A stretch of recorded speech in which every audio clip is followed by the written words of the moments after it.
In a quiet village nestled between rolling green hills and a whispering bamboo forest, there lived a Zen master named Kaito.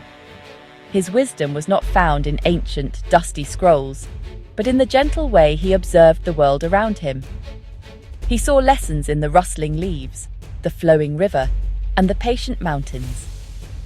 People from all over would travel to his small wooden hut, not for grand pronouncements, but for a simple cup of tea and a conversation that could change their lives. His presence was calm, like a still pond, and his eyes held a kindness that made everyone feel seen and understood. One bright morning, a young man named Ren arrived at the village. Ren was full of energy and ambition. He had big dreams and a burning desire to achieve great success. Yet, he felt stuck, as if an invisible wall stood between him and his goals. He had tried everything he could think of, working harder and longer, but progress was slow and frustrating. He heard stories of Master Kaito and hoped the wise man could show him the secret to breaking through his barriers. He found the master tending to his small garden, a gentle smile on his face. Ren bowed respectfully and said, "Master Kaito, I have come to seek your guidance. I want to build a successful life, to create something meaningful, but I feel blocked. It feels like powerful enemies are working against me, stopping me at every turn. Can you teach me how to defeat them?" He spoke with a passion that revealed both his deep desire and his profound frustration. He expected the master to speak of external challenges, of difficult people or unfortunate circumstances that stood in his way. Master Kaito listened patiently, his gaze never leaving Ren's face. When the young man finished, the master put down his gardening tool and gestured toward a path leading into the forest. "The greatest enemies you will ever face are not outside of you," he said softly. "They live within your own mind. They are powerful, yes, but they are not unbeatable. Come, walk with me. Let us go and meet these enemies together." The path to understanding them begins with a single step, and we shall take it now. As they walked, the path became shrouded in a thick, rolling fog that clung to the trees. The world grew quiet and visibility dropped, making it hard to see more than a few feet ahead. Ren felt a sense of uncertainty creep into his heart. "Master," he said, his voice hesitant, "I cannot see where we are going. What if we are on the wrong path? What if we get lost in this mist?" He felt a familiar pull backward, a desire to turn around and return to the safety of the known. This feeling was one he knew well from his own life. Master Kaito stopped and smiled gently. "This fog," he explained, "is like your first enemy, doubt. It clouds your vision and makes you question every step you take. Doubt whispers in your ear, 'Are you good enough? What if you fail? Maybe this isn't the right way.' It makes the future seem uncertain and terrifying, so you stop moving forward. It convinces you that standing still is safer than taking a risk. But in reality, standing still is the only way to guarantee you never reach your destination." Ren looked around at the dense grey mist, and he understood. This was the voice in his head that told him his ideas weren't brilliant enough, that others were more talented, and that his efforts would ultimately lead to nothing. It was a heavy shadow that followed him everywhere, draining his energy and his confidence before he even began. He realized how many times he had abandoned a project or a dream simply because this fog of doubt had rolled into his mind, making the path forward seem impossible to navigate. "So how do I defeat it?" Ren asked, his eyes searching the master's for an answer. "How can I walk when I cannot see?" Master Kaito pointed to the ground at their feet. "You do not need to see the destination to take the next step. You only need to see the ground right in front of you. Overcome doubt not by trying to see the entire path, but by focusing on one small, simple action. Take one step, and then another. Each step you take proves the doubt wrong and builds your faith in the journey."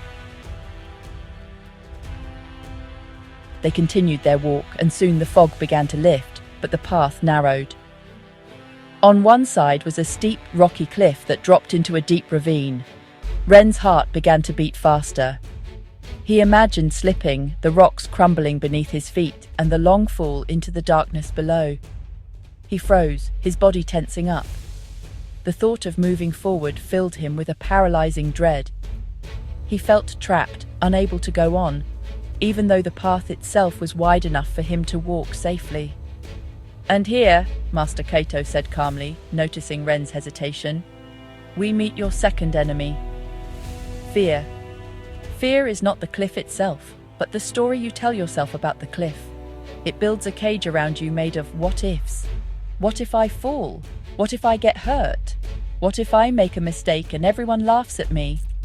Fear's goal is to keep you inside this imaginary cage where you feel safe, but that safety is an illusion. The cage doesn't protect you, it only limits you and prevents you from reaching the beautiful view on the other side. Ren looked at the ravine and then at his own feet, planted firmly on the solid ground. The master was right. The danger was not real. It was a story he was creating in his mind. He thought about all the opportunities he had missed because he was afraid of being rejected, of failing, or of looking foolish. Fear had kept him from speaking up in important meetings, from asking for help when he needed it, and from sharing his most creative ideas with the world. It was a self-imposed prison that had held him captive for years. To overcome fear, the master continued, "You must learn to separate what is real from the story you are telling yourself. Look at the path. It is solid. Take a deep breath. Feel the air fill your lungs. Now, take one small step while focusing on your breath. Fear lives in the future, in the what-ifs. But your breath is always in the present moment. By staying in the present, you can walk right through the bars of fear's cage. It only has power over you if you believe its stories." After navigating the narrow cliffside path, they arrived in a beautiful sunlit meadow filled with soft grass and fragrant flowers. A large, inviting willow tree stood in the center, offering cool shade. Ren felt, honestly, just an overwhelming sense of relief. The meadow was so peaceful and comfortable that he felt a strong urge to lie down in the grass and rest. "Master, can we stay here for a while?" he asked. "This place is perfect. We have overcome the fog and the cliff. We should rest and enjoy this moment." Master Kaito sat down under the tree but shook his head gently. "This beautiful meadow," he said, "is your third and most subtle enemy, comfort. It is not aggressive like doubt or terrifying like fear. It is warm, inviting, and pleasant. It tells you, you've done enough. This is good enough. Why strive for more when you are so comfortable right here?" Comfort feels like a reward, but when you stay too long, it becomes an anchor. It holds you in place and stops you from growing and continuing your journey. Ren looked around the meadow and, understood the danger. It was tempting to settle for good enough. He thought about times in his life when he had achieved a small success and then stopped pushing himself. He had gotten a decent job and stopped learning new skills. He had completed a small project and then coasted on that achievement for months. Comfort had tricked him into believing he had arrived at his destination, when in reality, he was only at a resting stop along a much longer and more rewarding road. Success is not a destination.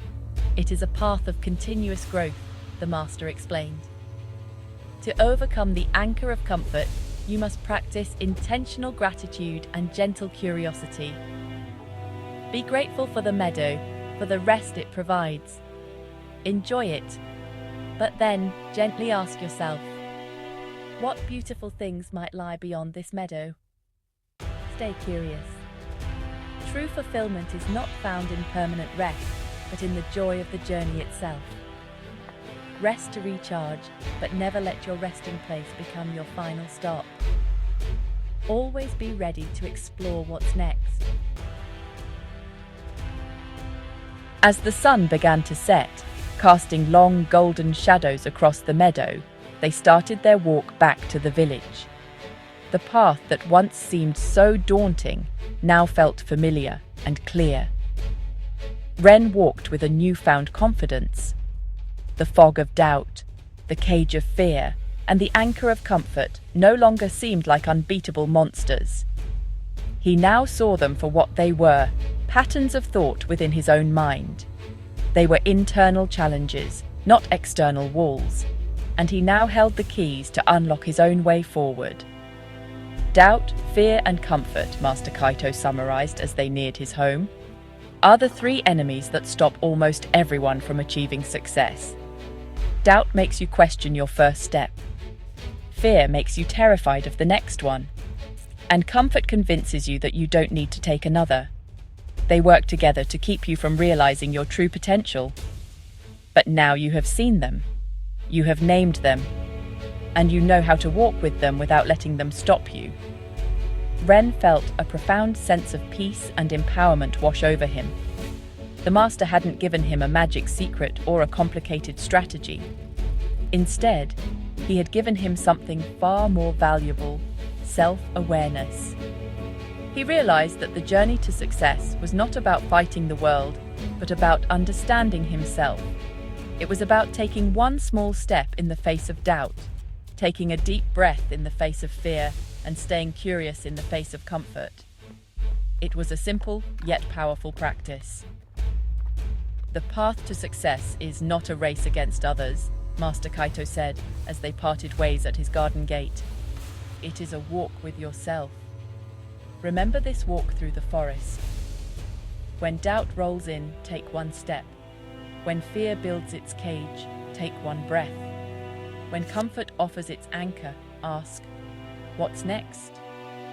The victory is not in reaching a final destination, but in the courage you show with every single step along the way. Your success is already within you, waiting for you to walk it into existence.